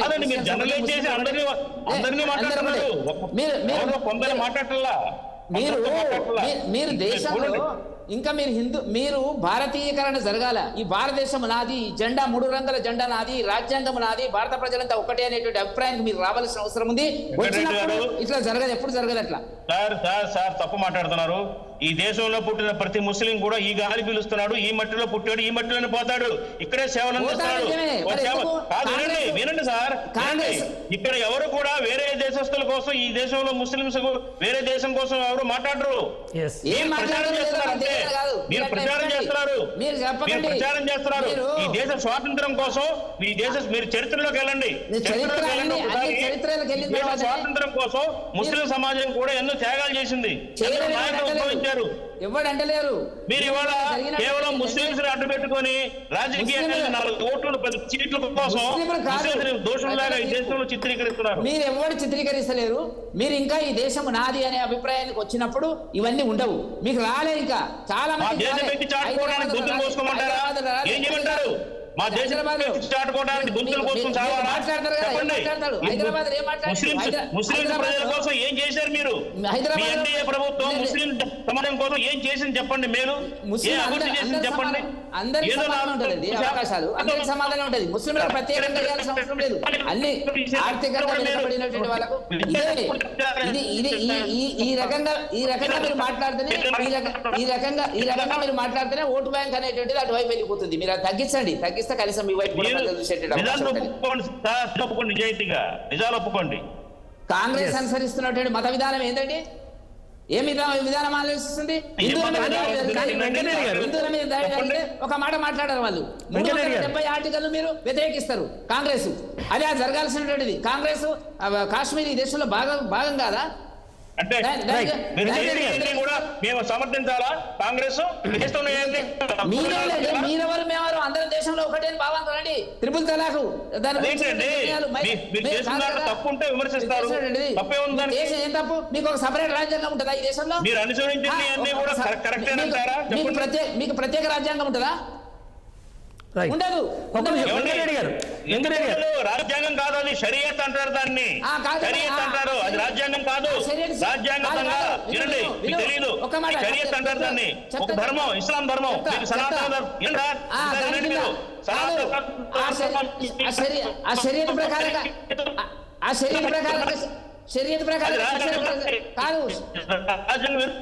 అవును, మీరు షరియత్ ప్రకారంగా శిక్షలకు ఒప్పుకుంటారా?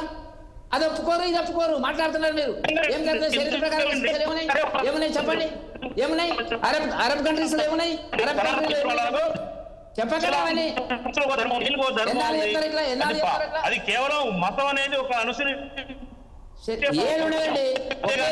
ఒకే కామన్ సివిల్ కోడ్ ఉంటుంది. కామన్ సివిల్ కోడ్ ఉండదు. అందరూ ఒకటే. ఒక్క నిమిషం బాజీ గారు మీ వాయిస్ కట్ అయింది. ఒక్క నిమిషం ఆగండి. వెంకటరెడ్డి గారు, బాజీ గారు అడిగిన ఒక మాట, ఇవాళ గతంలో ఎప్పుడో అసదుద్దీన్ ఓవైసీ, అక్బరుద్దీన్ ఓవైసీ ఏదో కామెంట్ చేశారు. దానికి సంబంధించి వాళ్ళు జైల్లో ఉన్నారు. ఆ తర్వాత సరే ప్రభుత్వాలు సరిగ్గా చేయకపోవడము, అది ప్రూవ్ చేయకపోవడము, కేసు కొట్టేయడం, అదంతా జరిగిపోయింది. ఇప్పుడు పవన్ కళ్యాణ్ గారు వెళ్ళి మహారాష్ట్ర ఎన్నికల్లో ఆ విషయాన్ని ప్రస్తావించడము అని చెప్పానంటే మతపరమైన డివిజన్ తీసుకురావడము అన్నది వారి ఆర్గ్యుమెంట్. ఒక్కటి బలరాం గారు, సరే. జరిగిన సంఘటన గురించి కాంగ్రెస్ పార్టీ ఏనాడైనా లేకపోతే ఇతర పార్టీలు ఏనాడైనా ఖండించినాయా? ఇది తప్పు ఆయన మాట్లాడింది అనేటువంటిది. ఇవల్ల అగత్యాలు జరిగితే, తెలంగాణలో అగత్యం ఒక లంబాడి యువతి మీద అగత్యాలు జరిగితే దాని గురించి మాట్లాడనేటువంటి పరిస్థితి. 370 ఆర్టికల్ ఇవాళ 90% జనాభా అంగీకరించినటువంటిది. కాశ్మీర్ భారతదేశంలో ఒక భాగము. దాని మీద స్పష్టత ఇవాళ రాహుల్ గాంధీ గారికి లేదు, కాంగ్రెస్ పార్టీకి లేదు. ఇవన్నీ ప్రజలు గమనించరండి. మీరు ఏమైనా ఎంత టెర్రరిజం జరిగింది దేశంలో, బాంబేలో జరిగినటువంటి దాడులు ఏంది, ఎంతమంది హిందువులను దాడి చేసి చంపడం జరిగినటువంటి పాకిస్తాన్ వచ్చినటువంటి టెర్రరిస్టులు, వాటి విషయంలో మీ స్టాండ్ ఏంది? కాబట్టి దేశ రక్షణ, దేశ సమగ్రత, దేశ సౌభాగ్యము అనేటువంటిది ముఖ్యమైనది. ముందు అభివృద్ధి కంటే మొదలు అది కావాలి. ఈ దేశము నాది అనేటువంటి ఒక భావజాలం రావాల్సిన అవసరం ఉంది. అది రానంత కాలం ఈ తేడాలు మనకు కనపడుతూనే ఉంటాయి. అది జరగకూడదు అని మనం కోరుకుందాం. ముస్లింలు, హిందువులు, క్రిస్టియన్స్, సిక్కులు అందరు కలిసి మనం ఉండాలి, జీవన విధానంలో భాగస్వామ్యంగా ఉండాలి అనేటువంటి భాషను. ఇవాళ బంగ్లాదేశ్లో జరుగుతుంది. బంగ్లాదేశ్లో ఏం జరిగింది దాని మీద మాట్లాడినాడు రాహుల్ గాంధీ గారు. హిందువుల మీద జరిగినటువంటి దాడి. ఇలా మన భారతదేశంలో మనం ఎంత హాయిగా ఉన్నాము, మీరు మేము హిందువులు ముస్లింలు అనకుండా అందరం కలిసి మా ఇవాళ. కాబట్టి నేను చెప్పదలుచుకున్న పాయింట్ ఏంటంటే, మోదీ గారు వచ్చిన తర్వాత ఈ మత కలహాలు తగ్గిపోయినాయి. అది కాంగ్రెస్ పీరియడ్. కాంగ్రెస్ లో తెలంగాణలో జరిగినటువంటి మత కలహాలు ఏందో చెప్పండి. ఇప్పుడు ఏం జరుగుతున్నాయి చెప్పండి. రామారావు గారు వచ్చిన తర్వాత మత కలహాలు చేసిందంటే తెలంగాణలో ఉమ్మడి రాష్ట్రంలో చేసినటువంటిది కాంగ్రెస్ పార్టీ యొక్క కుట్రలతోనే జరిగినటువంటిది. మీరు గుర్తుంచుకోవాల్సిన అవసరం ఉంది. ఎందుకు జరగలేదు? గత 20 సంవత్సరాలుగా 30 సంవత్సరాలుగా ఏ మత కలహాలు లేవు కదా ఆంధ్రప్రదేశ్ లో, ఉమ్మడి రాష్ట్రం కానీ అక్కడ కానీ ఇక్కడ కానీ లేవు కదా. అది ఎందుకు గమనించారు మీరు? ఎవరి పీరియడ్ లో జరిగిన మత కలహాలు? కాబట్టి ఆనాడు మా విమర్శ కోసం కాదు, అందరం కలిసి ఉందాము, ఈ దేశం మనది, దీన్ని గౌరవిద్దాము, దీని అభివృద్ధి కోసం పనిచేద్దాము, కులాలు మతాలకు అతీతంగా అనేటువంటి ఒక భావజాలం రానంత కాలం ఈ తేడాలు ఉన్నట్టుగా కనపడుతుంది. వాటిని మనం తగ్గించుకుంటే మంచిది. ఒక్క నిమిషం బాజీ గారు, ఇవాళ అవునన్నా కాదన్నా కొన్ని సరిహద్దు రాష్ట్రాల్లో చొరబాటుదారులను కాంగ్రెస్ పార్టీ కొంత సాఫ్ట్ కార్నర్గా ఉండడం వల్లే ఇవాళ దేశం ప్రమాదంలో ఉందని పదే ఒక ప్రచారం జరుగుతుంది. ఎట్లా చూస్తారు దాన్ని మీరు? ఏం లేదండి, చొరబాటుదారులు, అక్రమాలు ఇవన్నింటిని కూడా కాంగ్రెస్ పార్టీ కూడా ఖండిస్తానే ఉంటుంది. అదేం లేదు వీళ్ళు కావాలని ప్రచారం చేస్తున్నారు. కాంగ్రెస్ పార్టీ ఈ దేశ నిర్మాణంలో భాగం పంచుకున్న పార్టీ కాదంటారా? చెప్పండి. చొరబాటుదారులు రమ్మని చెప్పేసి ఆహ్వానిస్తారా? వస్తుందా కాంగ్రెస్ పార్టీ? చొరబాటుదారులు, అక్రమ చొరబాటుదారుల్ని ఎవరైనా కానీ అది దేశ యొక్క భద్రతకు సంబంధించిన ఇష్యూ. దీన్ని ఏ పార్టీ కూడా ఎవరు కూడా సమర్థించరు, ఒప్పుకోరు. దానికి ఏదైనా లీగలైజ్డ్ గానే ఎవరైనా ఈ దేశంలో ఉండాలన్నా రావాలన్నా లీగలైజ్డ్ గానే రావాలి. అది కాంగ్రెస్ పార్టీ విధానం. అది కూడా సాఫ్ట్ కార్నర్ చూపిస్తుంది అన్నది కరెక్ట్ కాదండి.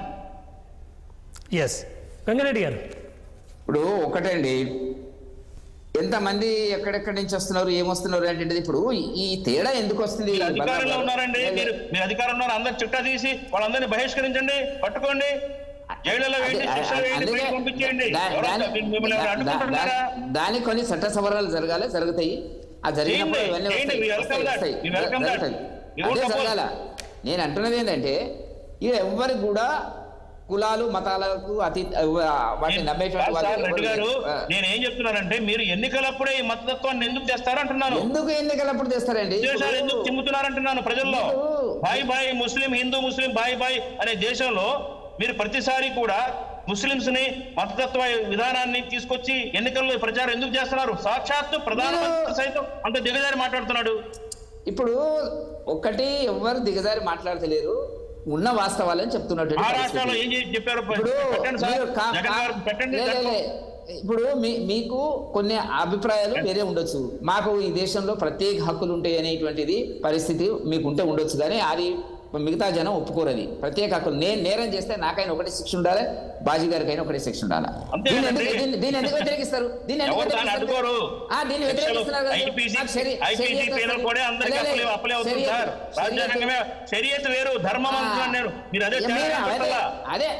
సనాతన ధర్మం మీది. వినండి సార్, మీరు వింటే కొంచెం సావధానంగా వింటే అర్థం చెప్తాను, అర్థమయ్యేటట్టు.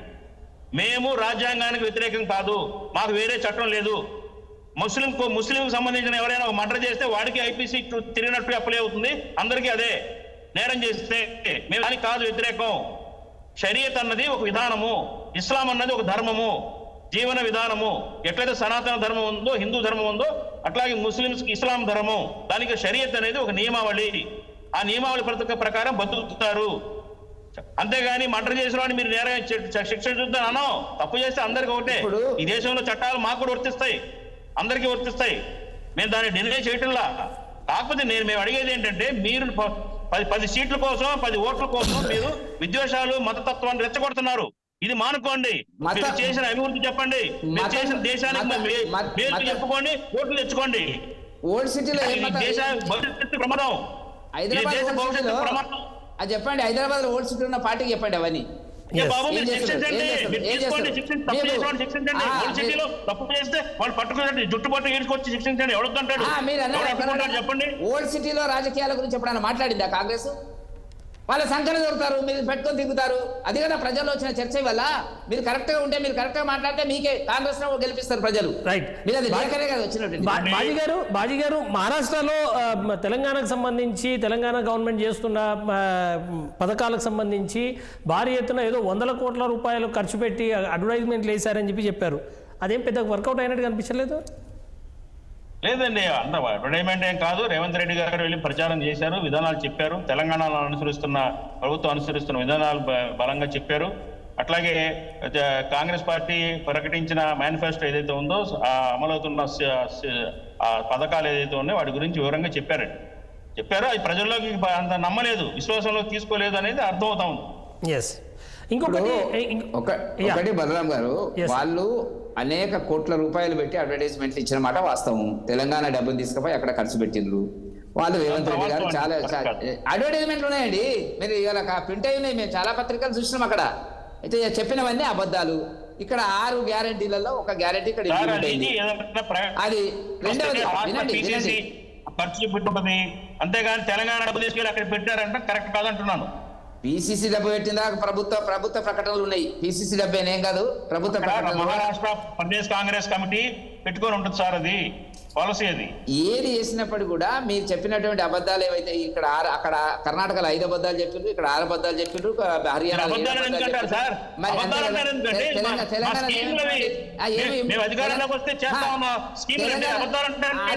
అది ప్రజలు నమ్మలే కదా. మీరు చెప్పిన అబద్ధాలు మీరు అబద్ధాలు అనొద్దు. ప్రజలు విశ్వాసంలో తీసుకోలేదు, తీసుకుంటే మేమే వచ్చేవాళ్ళం కదా అధికారంలో. విశ్వాసంలో ఎప్పుడు తీసుకోరు అబద్ధాలు. అట్లాగే మీరు చెప్పినవన్నీ జార్ఖండ్ లో నమ్మలేదు ప్రజలు, మిమ్మల్ని తిప్పికొట్టారు. కరెక్ట్, ప్రజల తీర్పును గౌరవిస్తున్నాం మేము. ప్రజల తీర్పు, మహారాష్ట్ర ప్రజలు ఇచ్చిన తీర్పుని మేము గౌరవిస్తున్నాము. ఎక్కడ లోపం జరిగిందా అని.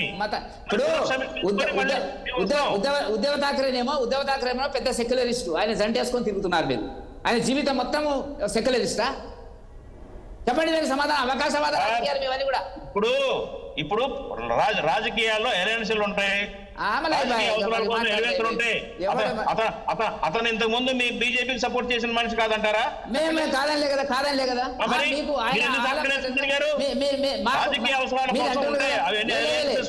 మీరు అన్నారు కదా మా విధానాలకు ఎన్డీఏలో ఉన్న పార్టీల్లో ఎన్ని పార్టీలు మరి ప్రజా వ్యతిరేక కార్యక్రమాలు చేసిన పార్టీలు బుధానేసి తిరగట్లేదు మీరు? చర్చ కాదు ఇక్కడ. మీకు అవకాశం ఇప్పుడు బాల ఠాకరే కుటుంబం, బాల ఠాకరే మొత్తం హిందుత్వం మీద ఆధారపడేది. మీరు ఎట్లా తీసుకుంటారు? మెయిన్ పార్టీ లీడ్ చేసే పార్టీ ఎవరు? సింహభాగం బీజేపీ ఎన్డీఏలో. అట్లాగే ఇండియా కూటమిలో సింహభాగం ఏదైనా కానీ ఎవరైతే మెయిన్ లీడ్ చేస్తున్నారో ఆ పార్టీ ప్రభావం ఉంటుంది. మిత్రులుగా మీరు గుర్తుపెట్టుకోండి, మీరు మహారాష్ట్ర తీర్పు అనేటువంటిది ఆదాని అంబానీ అనుకుంటే తిరిగితే రెడ్ బుక్ పట్టుకొని రాహుల్ గాంధీ గారు తిరిగితే దాన్ని తుడిచెక్కడ పడేసిండ్రు ఆయన అభిప్రాయాలను అన్నింటి కూడా ప్రజలు. ఏ కేంద్రంలో అయితే ఆదాని అంబానీ ప్రభావం ఉంటుందో అక్కడే మిమ్మల్ని ఓడగొట్టిండ్రు వాళ్ళు. మీరు చెప్తే ప్రచారం ఆదాని అమెరికాలో ఏదో ఫ్రాడ్ చేశాడు ఒక మాట చెప్పండి సమాధానం. మీరు ఆదాని అంబానీకి సంబంధించి మీ మిత్రపక్షమైన తమిళ ఆదానికి దేశంలో ఉన్న ఆస్తులను అంటగా కాదు ఏ రాష్ట్రాల్లో అమెరికాలో అరెస్ట్ అయిపోతున్నారు. మీరు దేశ ప్రజలకి మాకేం సంబంధం? మాకేం సంబంధం? రైట్. ఎందుకు లేదండి బాజీ గారు, మొన్న 6 నెలల క్రితం జరిగిన ఎలక్షన్స్లో దాదాపు 30 పార్లమెంట్ స్థానాలను మీరు మహారాష్ట్రలో ఇండి కూటమి సాధించుకోగలిగింది. కాంగ్రెస్ పార్టీకే దాదాపు 13 పార్లమెంట్ స్థానాలు. మరి ఇంత భారీ మెజారిటీ గత 6 నెలల క్రితం కనపడింది పార్లమెంట్ ఎన్నికల్లో. ఇప్పుడు ఒక్కసారిగా సీన్ ఎందుకు మారిపోయింది అనుకుంటున్నారు? ఇప్పుడు రాష్ట్రంలో ఉన్న అవసరాలు వేరండి. అది కేంద్ర ఎన్నికల అవసరాలు వేరు. ఆ దేశంలో ప్రజలు కోరుకున్నారు. ఇప్పుడు దేశంలో ఎన్డీఏ అధికారంలో ఉంది కాబట్టి ఇప్పుడు ఎన్డీఏ గవర్నమెంట్ ఉంటే బాగుంటుంది అని అనుకోని ఉండొచ్చు. ఈ తీర్పును బట్టి అలాగే అనుకోవచ్చుదండి. రాష్ట్ర ఎప్పుడు కూడా అసెంబ్లీ ఎన్నికలు లోకల్ ఇష్యూస్ బేస్ చేసుకొని ఉంటాయండి. మేము అధికారంలో ఉన్నప్పుడే కర్ణాటకలో మీరు గెలిచారు కదా, తెలంగాణలో మీరు గెలిచారు కదా. అట్లా అనుకున్నట్టయితే మాయం గెలవాల్సింది కదా. అట్లా కాదు కదా. ప్రజలు ఆ ప్రభుత్వాల పెర్ఫార్మెన్స్ ఎప్పటికప్పుడు అంచనా వేస్తారు. ఎవరికి తోస్తే వాళ్ళకి ఓటేస్తారు, గెలిపించుకుంటారు. ఎస్ బాజీ గారు, ఇంకొక విషయము సంజయ్ రౌత్ గారు కామెంట్ మీరు అబ్జర్వ్ చేశారు. సంజయ్ రౌత్ గారు ఇది ప్రజల తీర్పు కాదు, ఈవీఎంల తీర్పు అని చెప్పని అంటున్నారు.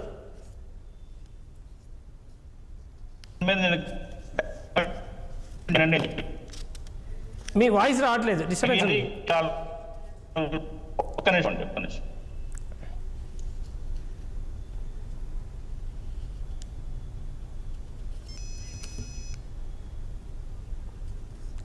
ఎస్ ఇప్పుడు ఓకే, కంటిన్యూ చేయండి.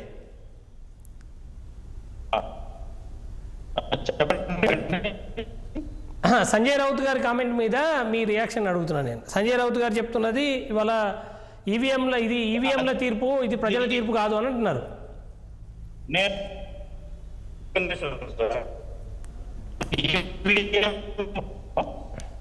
ఓకే, మీ సిగ్నల్ సరిగ్గా లేనట్టుంది. కారు ఆపుకొని మాట్లాడమను బలరాం గారు. ఎస్ బాజీ గారు వెళ్తుందా, మీకు క్లియర్గా ఉందా? ఓకే రైట్, డిస్కనెక్ట్ అయ్యారు. రైట్, వెంకటరెడ్డి గారు ఫైనల్గా చెప్పాలనుకుంటే ఏం చెప్తారు మీరు? ఇప్పుడు ఒకటి అవునన్నా కాదన్నా క్లియర్ కట్ మెజారిటీ వచ్చేసింది. ముఖ్యంగా ఇప్పుడే ఆల్రెడీ సీఎం ఎవరు అన్న చర్చ అయితే మొదలైన పరిస్థితి. ఇప్పటి వరకు అయితే మొన్న అంటే ఈ 3 సంవత్సరాలకు మీరు ఆల్రెడీ ఒక త్యాగం చేశారు, బీజేపీ ఒక త్యాగం చేసింది అనే అభిప్రాయం. మరి ఇప్పుడు ఈసారి ఆ త్యాగం చేయడానికి మళ్ళీ మహారాష్ట్రకు సంబంధించిన బీజేపీ నేతలు సిద్ధంగా ఉంటారా? ఇప్పుడు ఒకటి బలరాం గారు, నేను ఇంతకుముందు చెప్పినట్టుగా ఇది 3 పార్టీలు కలిసి ఒక కూటమిగా ఏర్పడి మోదీ గారి నాయకత్వం లోపల మహారాష్ట్ర ప్రజల యొక్క మద్దతును కోరడం జరిగింది. ఆ మద్దతు బ్రహ్మాండంగా ఊహించిన దానికంటే బ్రహ్మాండంగా వచ్చిన మాట వాస్తవం, దాన్ని ఎవరు కాదనలేదు, ఇది నగ్న సత్యం. అయితే ముఖ్యమంత్రి ఎవరు అనేటువంటి చర్చ కూడా ఏ పద్ధతిలో అయితే సీట్లు పంపిణీ జరిగిందో ఆ పద్ధతి లోపల కూర్చొని అందరి అభిప్రాయాల మేరకే ఒక ఉమ్మడి ముఖ్యమంత్రిని తీసుకోవడం అనేటువంటిది, ఎన్నుకోవడం అనేటువంటిది, ఆ బాధ్యత ఇవ్వడం అనేది జరుగుతుంది. అదేం పెద్ద సమస్య కాదు.